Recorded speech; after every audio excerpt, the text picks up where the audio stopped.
Well, it is that time of the month. We have one season ending and another one just about to begin. So it's that time for me to go through all of the new coming cards and to say whether I'm going to be spending my hard earned tokens on them or not. The new season is based on the upcoming Spider Man movie, A Brand New Day, which honestly, I'm excited for that movie as well. And another little fun fact today, the day that the video is releasing, is in fact my birthday. It's not really that big of a deal, but I did think that, you know what it is. Why not?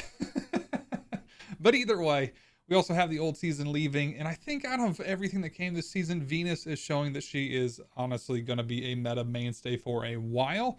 I also really enjoyed Jeff, so it's kind of weird. It's not weird. It's actually pretty normal for the season pass card and the premium season pass cards to be the ones that kind of stand out the most. It's just the state of the game. Did really enjoy both of those cards, but overall, I think this season wasn't too shabby. But I am excited for the next one because it seems like we are getting a couple of really good move cards and then a couple of cards that are going to help out some decks that are essentially lacking right now that could use a little bit of help. So let's hop in there and let's check out the cards coming out in July. Okay, to start it off, we've got our season pass card in Spider-Man Brand New Day.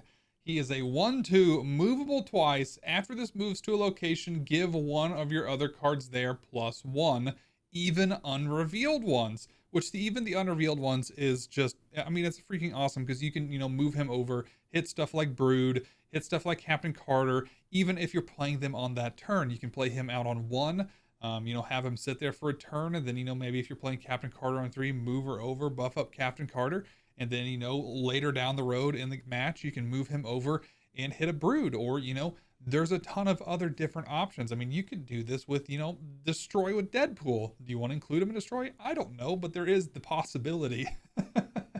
I do really like him.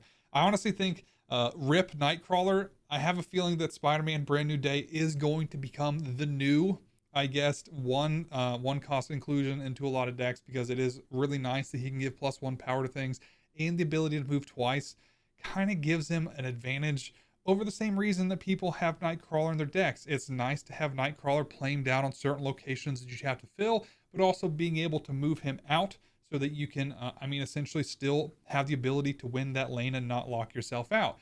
Spider-Man being able to move twice just makes him that, twice as good. You're going to be able to move him around the board to do things that you kind of need him to do, whether it's blocking lanes or it's winning ones that you need to fill up. I think he's going to be the immediate auto include on any deck that's running things like Nightcrawler right now, or even ones where, you just need a one cost. You need a one cost out there to kind of to fill out a curve, or, just get something on the board early. I think that Spider-Man Brand New Day is going to be an essentially meta staple here moving on out. So I'm excited to get my hands on him. I think he's going to be exceptionally good. Let's move on to the next one. The next one, a super premium pass card in Mary Jane. She's a 3/3. End of turn, give each of your cards that move this turn +1 power. She's a little bit more niche than Spider-Man. But I still think that she is going to do, I think she's going to revive essentially some of the moved edit, which, I mean, the other thing you got to think about is the move isn't necessarily that bad. It literally was just a couple months ago that people were calling for Batroc to be just completely nerfed into the ground. So those decks haven't gone anywhere, especially with the inclusion of Venus into something like that. All of a sudden, Mary Jane is adding a lot of power to a lot of move decks. The other one, and I know everyone's already mentioned this brings Heimdall back into the mix in such a way. Because, I mean, essentially, you just play cards out there the entire time. Maybe you have Venus, maybe you don't. You have Mary Jane. All of a sudden, you Heimdall move everything over, and all of a sudden, everything gets +1. If you have Venus, +2. And honestly, if you're using some sort of move deck, even more from there. So, I think she's an interesting card. I also think that there is a possibility, there is a world where you play her in a deck that is not a move-centric deck with a Heimdall. I mean, adding +1 to all your cards and shifting them over, especially early on in the season where that may not be something that people are expecting, could be an interesting play. I think she's going to be really interesting. I really like what she's bringing to the table for move packages, because especially, I mean, every move card, every time you move a card, if you have her on the board, it's going to be it's just kind of incremental power here and there. I think the one thing is that she is a 3 cost though, so getting her on the board is going to like slow down some of, I guess, a move deck's pinging things around a little bit. I don't play a move enough to know if getting her out on turn 3 is going to be worth it. And so I think that's I don't play a ton of move. I don't play a ton of move bounce, any of that stuff. So I'm really curious because to me it feels like turn 3 is kind of a pivotal one where you're usually kind of moving some things around and starting to set things up. So can you actually essentially skip that turn to get that +1 power when things are moving around? So I'm really curious to see kind of how people utilize her, what deck she goes into the best. I know right now the multiple man one has been really good. I've seen a bunch of people using like with Symbiote Spider-Man and multiple man, and I think the Phoenix is in that deck sometimes too. Whenever I see that deck, I'm just like, I just lose. I just lose. So, and I think that one is a little bit more of a late game, I guess, deck, and having Mary Jane in there just to give those multiple bands +1 power. But I mean, that deck throws out so much power. It's like, do you need it? Do you need +1 power on the multiple man deck? Because I mean, I've seen that deck throw out 14 power multiple mans in every single lane. So I don't know if it's necessarily needed in that style deck or not, but either way, I'm excited. I think she's going to be fun. I think she's going to be a great option for people that want to play around with move again. So yeah, I'm excited to get her. Excited to play around with her. Let's move on. Also coming in week 1, we've got Aunt May. She's a 2/3. End of turn, if you used a movable ability, give a movable card in your hand -1 cost +2 power. So just straight out of the gate, that -1 cost +2 power, we've already seen that can be exceptionally good. I mean, Mother Ascani, I believe gives the same. I think she gives -1 cost +2 power, which I understand she's in a completely different ballpark because what really makes her good is also being able to target duplicate a card as well as reducing it plus giving it power. So the duplicating is what really makes her strong, but we have seen that -1 cost +2 power can be good. And on top of it, this is end of turn. It could be happening every turn. So you get her out on turn 2. You got turn 2, 3, 4, and 5 that essentially that could make a big difference. I will say, however, is that I already kind of, talked about her for a little bit and then had to go back through because my understanding of her was a little bit different. When I initially kind of did my first take on this, I was assuming that it was going to be counting if any card moved, but that's not really the case as I'm actually reading this more. I believe you have to use a card with the movable ability, and that's not all. That's not move cards. That's essentially Vision, Nightcrawler, Jeff the Baby Landshark, Nocturne. Does Jeff the Baby Dolphin have movable on him? Is it movable once? Is that what he says? Either way, it has to have the keyword movable on it. I'm hoping, and this is going to be where I think that this is really going to come in, is that Sam Wilson, it says that the shield is movable, ongoing shield is movable. So I'm hoping moving the shield back and forth is going to be triggering Aunt May. I think the one downside to this, though, is that it's going to be giving a movable card in your hand at -1 cost +2 power. So there's only certain cards she's going to be buffing up. So essentially, I mean, you could get a very cheap Vision or Nightcrawler or Nocturne. Nocturne just got buffed. So I really was really high on her because before, I even read the card, read the card to understand the card, bringing magic lingo into this.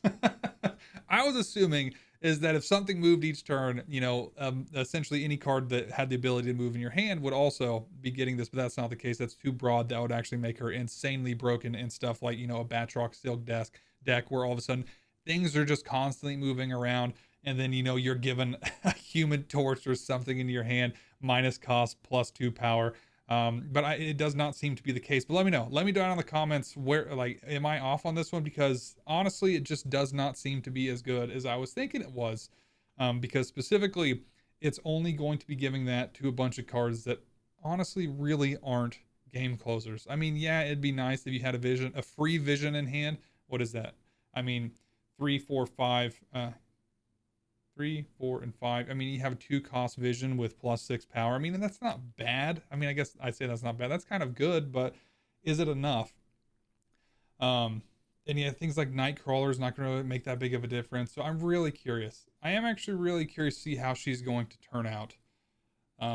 Because my initial misunderstanding of her, I was really hyped, but now that I kind of actually read the text, I'm like, maybe, maybe. I mean, if she's gonna be buffing the new Spider-Man, make him free and give him plus two power. So I don't know. I probably, now that I understand this, probably will be skipping out on Aunt May, which is kind of a bummer because, yeah, like I said, I already recorded this once and I was hot. I was like, this is going to be so good. And oh man, was I wrong. I don't think she's going to be bad, but my initial interpretation of her was a much different. So I think she's going to be interesting. I am excited to see what people end up doing with her. Hopefully she ends up being good because, like I said, yeah, with Spider-Man Brand New Day, he can move twice, so you can at least get that in a turn guaranteed if you get him out on one and then her on turn two. I'm really hoping, I really think the shield is going to trigger her. So as long as you get Sam Wilson out on turn, which that's the bummer. I think I would probably play Sam Wilson out on turn two and then Aunt May on turn three, because I think then that would count with the end of turn. Yeah.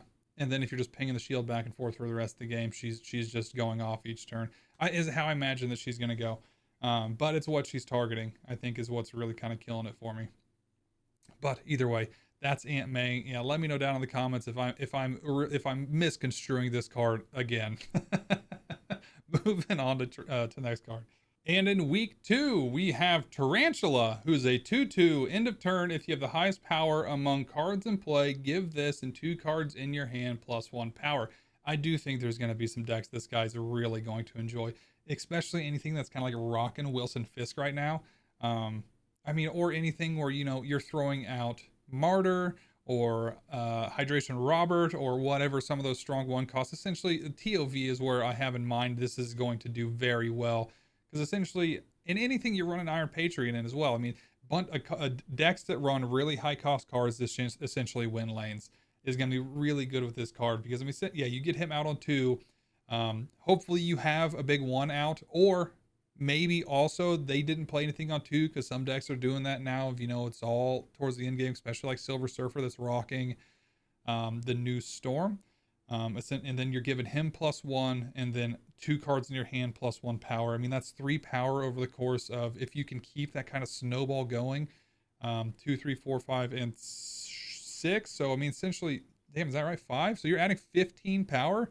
I guess technically it's not 15 because turn 6 you're not playing those cards in your hand. So I guess it's 13 power on the board essentially if you play out those cards that are getting buffed. But I mean, if you could be making him a 2/7, which isn't terrible, but also on top of it, I mean, I say not terrible. 2/7's pretty decent, especially considering he's adding +2 power to other cards in your hand as well. I think there is a home for this guy. I think that he is going to be a really good inclusion into a lot of those decks that like to get out big boys early. Your Martyrs, your Hydra Bobs, your Debris, essentially rock decks, things that you're getting big heavy bodies out there really early. I think he's going to be able to utilize it, especially with things like Wilson Fisk.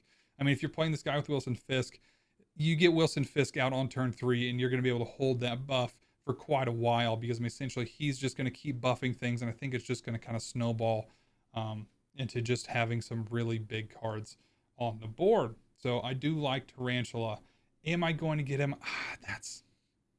I'm not really a big fan of those decks. I do not play a lot of Techno-Organic Virus, which is where I imagine he's going to go into, but I don't know. I do think he's going to be good. To me, he's going to be like Moondragon, and I know that's a really weird comparison. Moondragon was also a 2 cost that I saw this, and I was like, I don't really plan on playing the decks that she plays. But she ended up being very good in things like Doom 2099, which once again are decks that I do not play. And I did have a little bit of regret with that, because I mean, she would have been a good card to have if I did, feel like playing Doom 2099. I think Tarant is going to be in that same kind of aspect for me. I don't really feel him because of the decks that he's in, but I probably will regret it after the fact. But also coming out that week, we've got Tombstone. He is coming in a limited time event. He's a 2/3 on reveal. Destroy your lowest power card at each other location. Very interesting card for, I mean, essentially destroy. I'm wondering if he works with, honestly, outside of destroy. Another thing that I was thinking of was like things like clog, but I don't think that necessarily makes sense either. I really think it's destroy is where this guy's going to really shine. Maybe in like that Thanos destroy package as well, which I think that's kind of resurfaced with what's her name? What's the card? Namorita. I think people were throwing Namorita into like the Thanos destroy package, where throw out all the stones. You want to Killmonger him, get out death. Is kind of interesting, but I don't know. I have no idea on Tombstone. I'm really actually hoping to be surprised. I mean, one target for him like would be like Hood, but I don't think anyone's including Tombstone in their decks to just get rid of Hood. But you never know. I mean, the salty part of me would have been like, you know, a year ago, I would have loved this guy against Clog. Someone goblins me and I'm just teching in Tombstone against, you know, the eventual Hobgoblin to protect myself against against Galactus. But that's not really the world we live in anymore. And definitely at that point in time would not have been worth it, even when Clog was a heavy. I don't know if Clog was heavy in the meta again.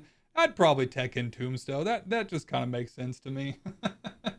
But I don't know. I think it's gonna be destroy. I think that you know play out a Deadpool or something on turn one. And I mean it's the lowest power card in each other lane. I mean you could have a big Deadpool. I mean maybe it's turn 4 and you know your Deadpool's like at power 8. Sitting in a lane by himself, you throw Tombstone out there and it you know it kills him. I mean maybe it's just gonna be a way to cycle things and destroy better. You got X-23 in one lane, you got a pretty beefy Deadpool in another lane, you throw this guy out just as another destroy engine.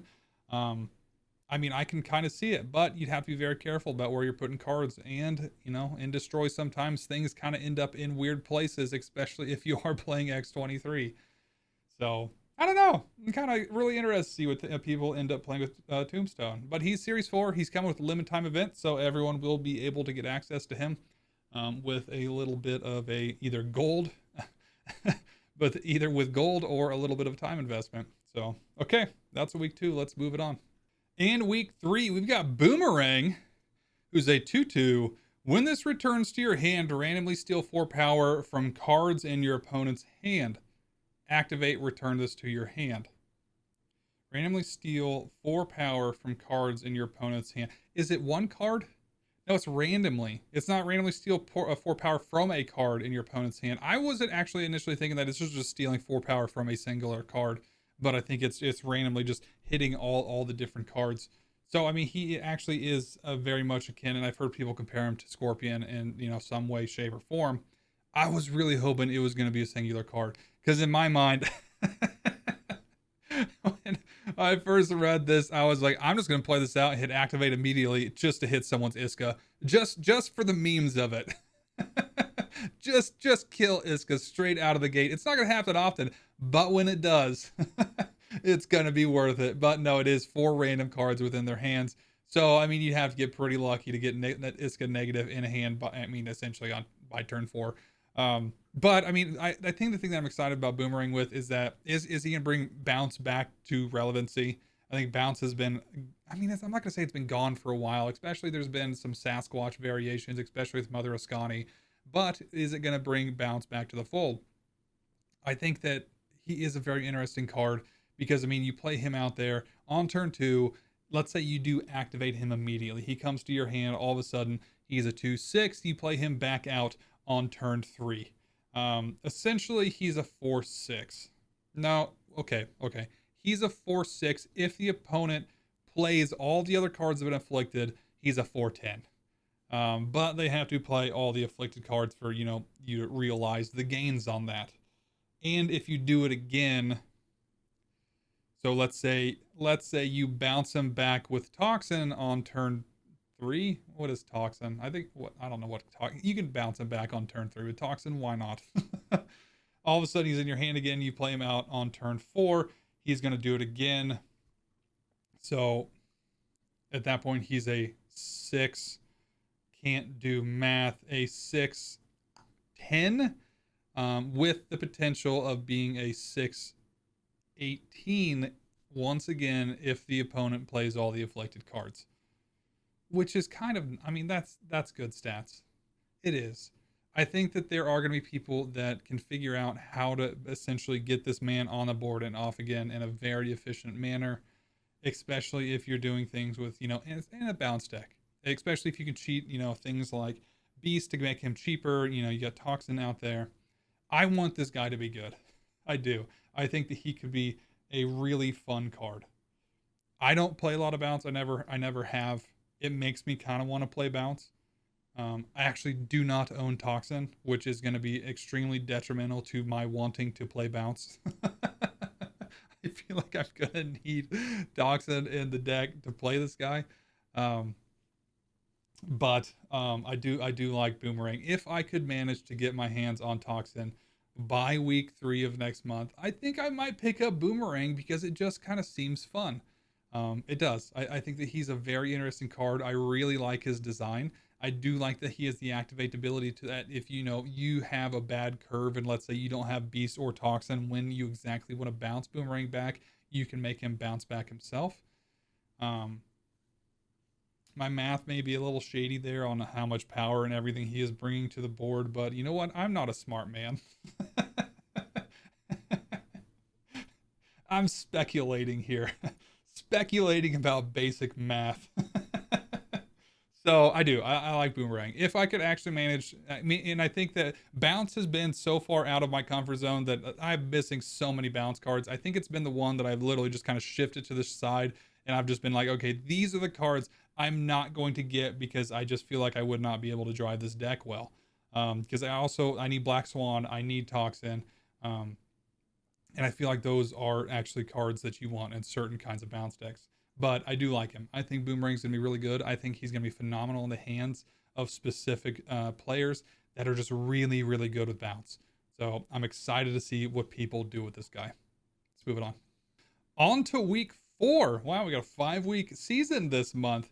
Releasing week 4, we've got Scorpion, Spider-Man Brand New Day. That is quite the title. That's a long name. He's a 6/8 ongoing, double the power reductions on all enemy cards. This is going to be my heartbreak of the season. I said it once. I've said it 100 times. I always get sucked in on the Affliction train, and I'm just like, oh, this is the card that's going to make Affliction just absolutely unstoppable. And I'm never right. I don't know why I don't even play that much Affliction. But I always get hyped about the Affliction cards, which is kind of weird. The disappointing thing here is, and it's going to be that entire first week, you're going to throw out the 6/8. He's going to do some devastating things for Affliction cards across the board for your enemy, and they're going to nullify it with a 3/2. It's just, turn 6 Luke Cages are just going to be popping out of nowhere the week that this guy releases. Which is kind of disappointing. But after that week settles, and, maybe his play rate falls down a little bit, and then people, can actually kind of sneak in some Affliction play here and there. I really like him. I think he's going to be good. I think he's something that Affliction has needed for a long time for a variety of different reasons. For starters, I think people have been able to just kind of combo their way past Affliction for a while now. Nobody cares if Hazmat's given -1 across the board. It's not that detrimental anymore when you have things like Stick throwing out 18 power broods. It just does not have enough oomph. But with, Scorpion coming to the fray, it makes things a lot more interesting, especially if you Hazmat everything on the other side of the board. All of a sudden that -1 is a -2 now. Let's say you've even got a Diamondback in a lane as well. Her -2 becomes -4 with the Hazmat thing. Everything in that lane is getting -6. That's really freaking good. That's not bad at all. Then, of course, you have things like Man Thing, U.S. Agent. And I think the thing that really makes Scorpion kind of really exciting for me is that he doubles the power reductions on enemy cards. It's most things with affliction, it's widespread. You're hurting yourself, you're hurting them, everybody's getting reductions. But he's doubling it for just your opponent, which kind of makes things like Man Thing and US Agent a little bit more attractive. It kind of, pushes that edge of like, okay, now I can actually play Ajax, keep him as a super high insane number without playing a Luke Cage on my end to reduce all the afflictions that I did to myself. So I can win some other lanes outside of making Ajax really big. And also when you play that Luke Cage, it makes your Ajax smaller. So I'm really interested to see where this guy goes. I've also seen some people thrown out there of, especially in the Affliction High Evo package, putting him in instead of Hulk. Very interesting. I'm really curious to see how this works with things like Cyclops. Because, each turn, Cyclops is pinging things down. I'm assuming it's going to be retroactive, that each of those pings is now going to be -2, which would be a really big power swing in lanes. If you have Cyclops out there on, you'd need to have him out on turn 4. It's 4, 5, and 6, essentially, he's pinging it. But you'd want to be able to float some mana, which Evo can do on turn 6 for Scorpion, for him to ping again if you're throwing down Scorpion. So, very interesting possibility. Is it going to be bigger than like a Hulk that's been, growing the entire game that you're throwing down that's like 20 power? It's going to kind of depend on what the deck looks like, but am I willing to try it? You bet I am. I'm definitely open to trying it because I think Scorpion's going to be great. He is probably weirdly one of the cards I'm most excited about for the month. And as always, as I have said, I get burned by the affliction cards every single time I pick them up. So I'm not really, I'm trying to hedge my bets here of just expecting disappointment, but hoping for greatness out of Scorpion. All right. Also coming out that week is Spider Sense. Spider Sense is a Series 4 coming in a limited time event. It is 5 cost. On reveal, give your characters here +2 power, cost 1 less for each movable card you've played. I don't like it. I just don't like it. I'm going to be honest here. It's an interesting skill. I like the cost reduction. It's just, the key word of movable really is breaking it for me. It just is. Yes, you've got Jeff. I'm pretty sure, I need to look. Jeff the baby dolphin. I'm pretty sure he has movable. You got Spider-Man, which, let's be real, I'm not playing normal Jeff. I'm not playing him. But if I played the new Spider-Man, if I'm playing Jeff the baby dolphin, if I'm playing, Sam Wilson has to count, right? For each movable card you've played. Does the shield, I think the shield counts as played. I don't know. I don't know if the shield counts as played or not. But Sam Wilson's the one with the text, ongoing shield has movable. I don't know how that whole interaction works.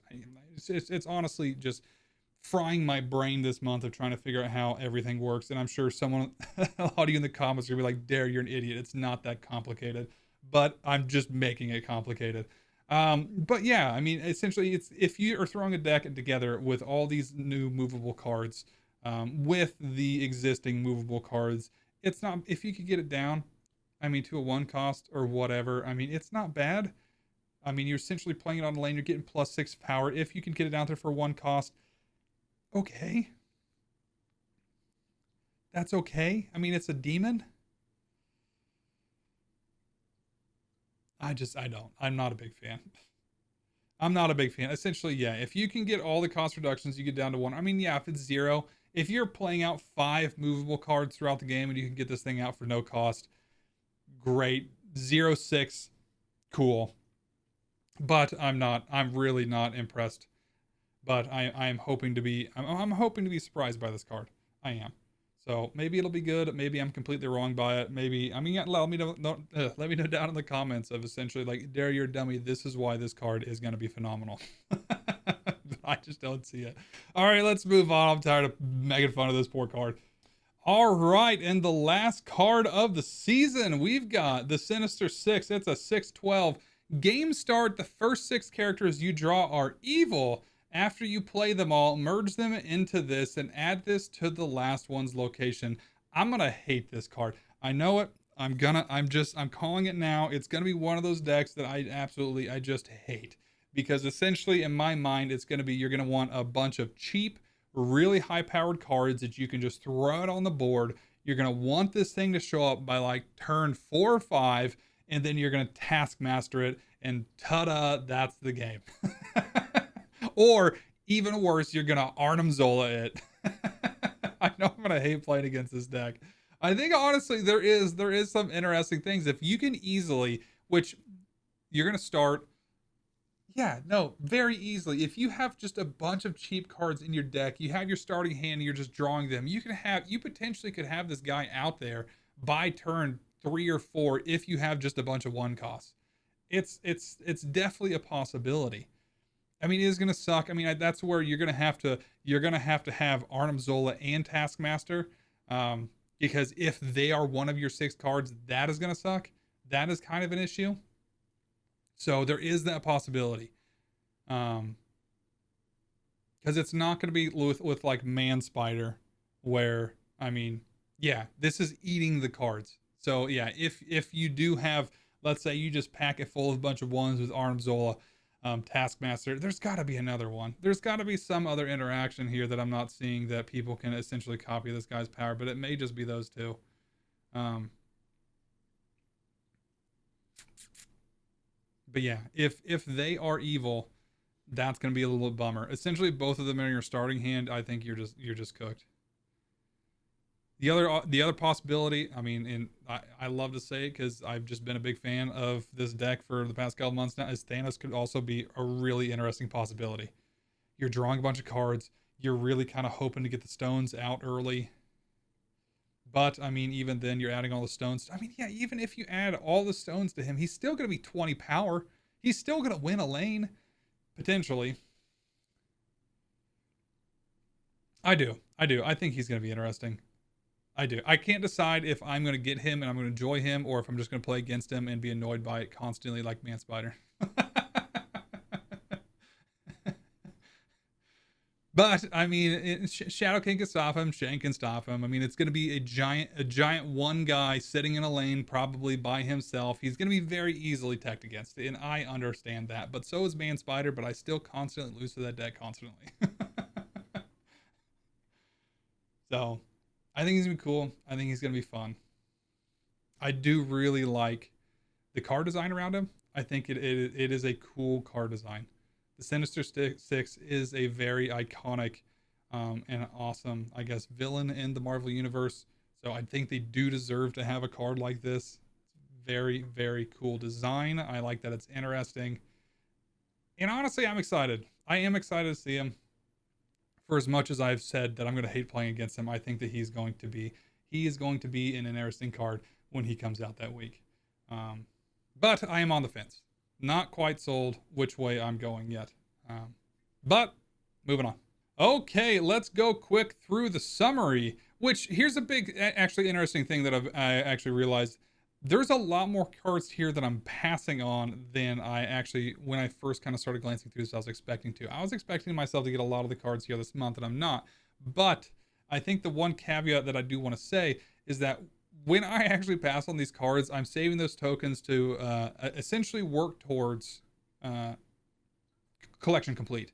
That's what I've been doing. That's been my main prerogative, is essentially get to collection complete, which is why I kind of do this video, because I'm kind of talking through with all of you where my mind frame is on what cards I actually am going to pick and which ones I'm going to pass, and then let it go down into the Series 5 collector's pack or whatever it is, and I'll pick it up for 4,000 eventually, rather than paying 6 for it. That's been kind of my whole strategy, for any new or returning players out there, is that I kind of just pinpoint cards that fit into decks that I want, and then I pay the 6,000 for it, and then the ones that I don't, I let go down, and then eventually I'll just pick it up in the collector's packs for 4K. And that's actually been working fairly well for me, because I've really been able to shrink down how many cards I'm missing. And I think at this point I'm only missing like 14 Series 5 cards, and I'm missing 4 Series 4. So 2 more months of limited time events and I'll be Series 4 complete. And then I'll be missing 14 Series 5s. I do have a few that are still up in the seasonal pack. So, I mean, I'm probably still missing like 19 in total. But I'm just kind of edging, working my way towards collection complete. And unfortunately, that's the most logical way to utilize tokens is to purchase the pack for 4K rather than spending 6K on the new ones, or gambling and trying to get it with 5K. So that's kind of, my thought process of A, why I do this video, and B, why I do pass on new cards. Because unfortunately, as a content creator, it would actually probably suit me better to get every new card every week. But the fact of the matter is that I do need to get to collection complete, and this is really the only way that I can do it without breaking the bank. So let's run through this real quick. Week 1, Aunt May, in my inability to be able to read cards, I'm actually passing on her. When I first saw her, I was like, oh, that's good. But I think I am actually, unfortunately, passing on Aunt May. On Tarantula, also, this one's going to be tough. Like I said, he's going to come out. I'm going to want to wish that I had gotten him. I do think he's going to be good in certain packages. And those packages, honestly, are pretty strong right now. Your techno-organic virus sort of things, anything running Wilson Fisk, throwing out big bodies, I think is going to be really good for Tarantula. Also could be a really interesting thing. Now, I was going to say could be very interesting Zombie Galacti, but either way, nope, this is our overview. We're moving on. I think I'm passing on Tarantula. This is the wild card of the month of I say I'm passing, and then I'm going to come back that week and be like, I got him. So we'll see. Next one, Boomerang. This one is solid maybe. Hard maybe. If I could manage to pull the other bounce package cards, I will probably get Boomerang. If I don't have them, I'm not. I'm not going to get him just because I'm missing so many cards in that archetype who I think really fully utilize Boomerang. But I kind of wish I did have them, because I think bounce is one that I would like to dabble in. I think the bounce is, if you can drive it well, an extremely strong archetype. So he's a solid maybe right now. Next one, very, very excited to be disappointed by this card. Week 4, we've got Scorpion. I'm doing it. I'm gonna get him. I mean, it's a 50-50. He's really strong or he's really not. And you know what? I'm excited to find out. I mean, just potential for all the things and affliction that he's going to bring to the table. Even in, affliction high evo decks, I think is a very interesting, at least being able to test around with it to see if it's worth it. Definitely going to be picking up Scorpion just because, I don't know, I like him. I like his design. I like what he brings to the table. He does fit into decks that I like to play. So we are going to be picking up Scorpion for better or worse. I have been hurt before. And finally, week 5, Sinister Six.